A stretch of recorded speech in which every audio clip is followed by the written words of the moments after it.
Halo semuanya, Assalamualaikum warahmatullahi wabarakatuh. Kembali lagi bersama saya Sofyan Munandi. Kali ini video akan membahas pembelajaran untuk kelas 4. Baiklah semuanya,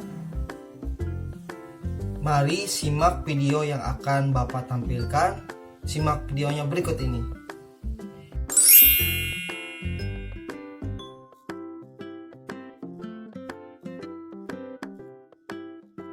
Siti dan Lani bermain sepeda di taman dekat tempat tinggal mereka. Siti dan Lani bersyukur karena tempat tinggal mereka dekat dengan taman. Mereka bangga dengan lingkungan taman. Taman bersih, terbebas dari sampah. Saat bermain sepeda, Siti membonceng Lani. Tiba-tiba ban sepeda Siti bocor. Boncengan sepeda, mereka akan membawa sepeda ke bengkel. Siti menuntun sepeda dan Lani mendorong sepeda dari belakang. Sepeda itu pun bisa bergerak maju. Itulah contoh hubungan gaya dan gerak benda. Bagaimana contoh hubungan gaya dan benda yang lainnya?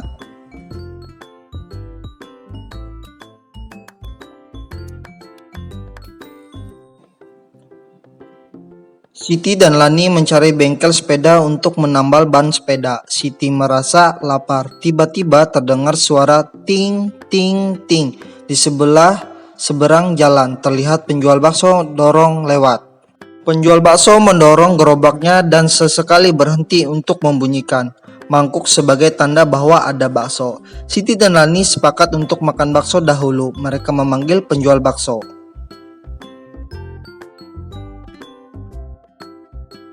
Selesai melayani pesanan bakso Siti dan Lani, tukang bakso melanjutkan perjalanannya. Siti dan Lani memperhatikan gerobak bergerak maju.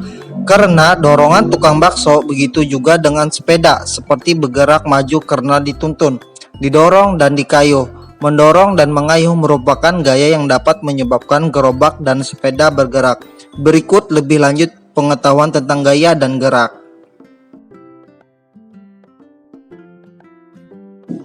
Masih ingatkah kamu dengan pembelajaran di subtema 1 dan subtema 2 yang membahas tentang gaya dan gerak?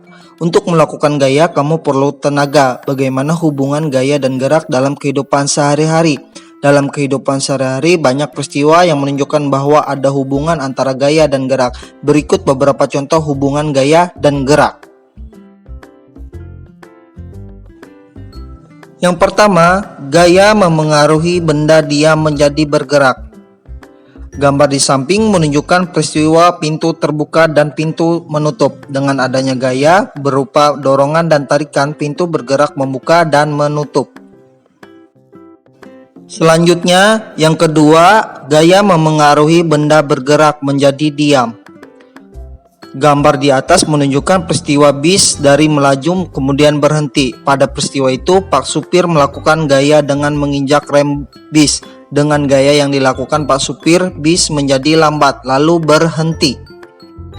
Selanjutnya, yang ketiga, gaya memengaruhi perubahan bentuk benda. Gambar di atas menunjukkan peristiwa perubahan bentuk plastisin. Pada peristiwa itu, anak bermain plastisin dengan melakukan gaya membentuk berbagai bentuk dari plastisin. Dengan gaya yang dilakukan, plastisin menjadi berubah bentuk. Selanjutnya, yang keempat, gaya memengaruhi perubahan arah gerak benda. Gambar berikut menunjukkan peristiwa perubahan arah gerak bola karena gaya yang diberikan pada bola. Pada peristiwa itu bola dilambungkan ke atas sehingga bola bergerak ke atas. Kemudian bola dipukul ke depan sehingga bola bergerak ke arah depan.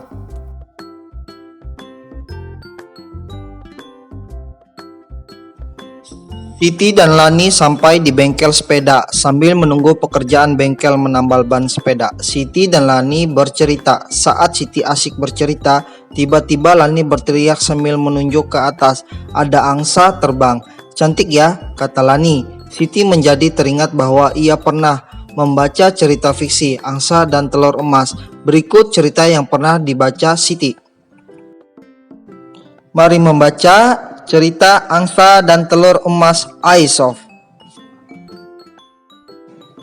Alkisah, ada seorang petani sederhana memiliki seekor angsa. Angsa yang dimiliki petani bukan sekedar angsa biasa, melainkan angsa yang cantik dan istimewa. Keistimewaannya adalah angsa yang dimiliki petani menghasilkan telur emas. Petani yang memiliki angsa istimewa itu, setiap pagi petani bisa mengambil telur emas di kandang. Petani membawa telur emas dari angsa miliknya ke pasar. Petani menjual telur emas dengan harga tinggi. Dalam waktu singkat petani berubah menjadi kaya. Kekayaan ternyata tidak membuat petani lebih bersyukur dan tetap rendah hati. Sebaliknya, kekayaan membuat petani serakah. Petani menginginkan angsa bisa menghasilkan telur emas lebih banyak lagi dalam waktu yang singkat.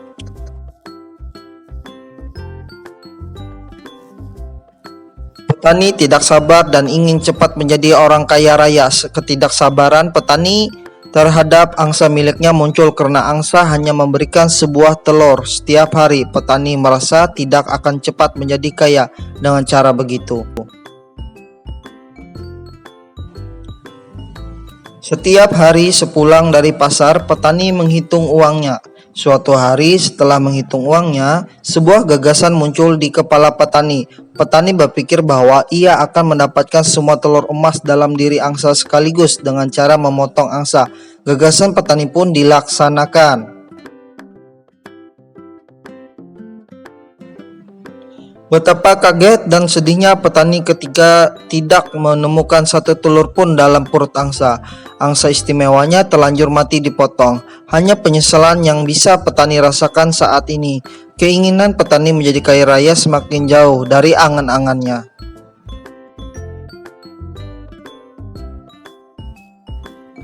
Dari cerita di atas, kita dapat mengambil hikmah atau pembelajaran. Kita sebagai manusia harus mensyukuri yang sudah dimiliki.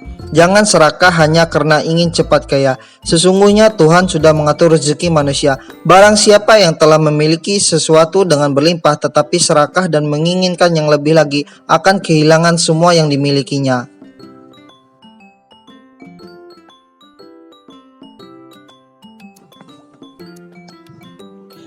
Apa inti dari teks cerita tersebut? Inti dari cerita tentang seorang petani yang memiliki angsa istimewa. Angsa tersebut dapat bertelur emas. Petani ingin angsanya bisa bertelur supaya ia cepat kaya. 2. Siapakah tokoh utama dalam cerita tersebut? Yaitu tokoh utama dalam cerita adalah si petani. 3. Bagaimanakah sikap yang dimiliki tokoh utama? Sikap yang dimiliki petani yaitu tamak dan tidak pernah merasa cukup.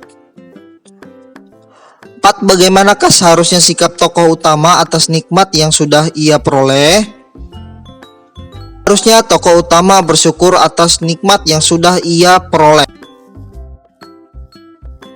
Nomor 5. Apa yang akan kamu lakukan jika menjadi tokoh utama dalam cerita tersebut? Jika menjadi tokoh utama dalam cerita tersebut, saya akan bersyukur terhadap rezeki yang telah saya peroleh.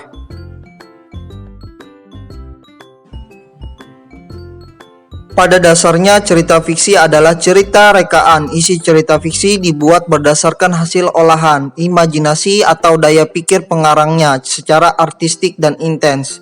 Cerita fiksi diwarnai oleh kultur, pengalaman batin, filosofi, religiositas, dan latar belakang pengarangnya. Selain itu, cerita fiksi diolah berdasarkan pandangan, tafsiran, kecerdasan, wawasan, dan penilaian pengarang terhadap berbagai peristiwa, baik peristiwa nyata maupun peristiwa hasil rekaan semata. Mari berdiskusi sobat belajar. Nomor pertama, judul cerita angsa dan telur emas. Tokoh dalam cerita petani. Sifat tokoh dalam cerita serakah. Inti cerita dari hasil diskusi, cerita tentang seorang petani yang memiliki angsa istimewa. Angsa bertelur emas, petani ingin angsanya banyak bertelur supaya ia cepat kaya.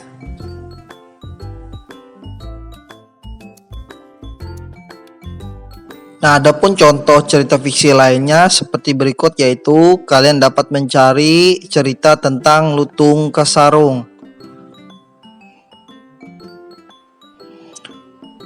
Dan dapat juga cerita contoh fiksi lainnya yaitu tentang Malin Kundang, di mana Malin Kundang dikutuk jadi batu ketika durhaka kepada ibunya.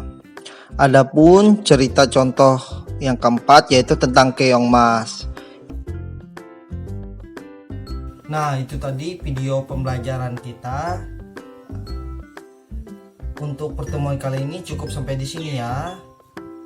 Semoga kalian bisa mengerti dan memahami video pembelajaran yang barusan Bapak sampaikan. Sampai jumpa di video pembelajaran selanjutnya. Dadah.